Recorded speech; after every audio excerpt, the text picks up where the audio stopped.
Hope you guys are doing well. Welcome back. So in this video, I'm going to show you that how you can create your new wallet on the One Password website. So let's get started. So first of all, what we have to do, simply we have to go to the One Passwords website and then we have to create our account. And after that, in the home section, you will get this option which is called New Wallet. So let's click on this.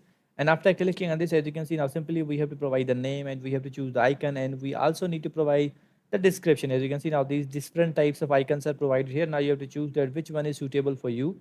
I'm going to choose like this one, and after that, as you can see, you have to provide the name. For example, I'm going to write the home, and if you want to write the description, you can also do that, and then you have to click on the create your wallet.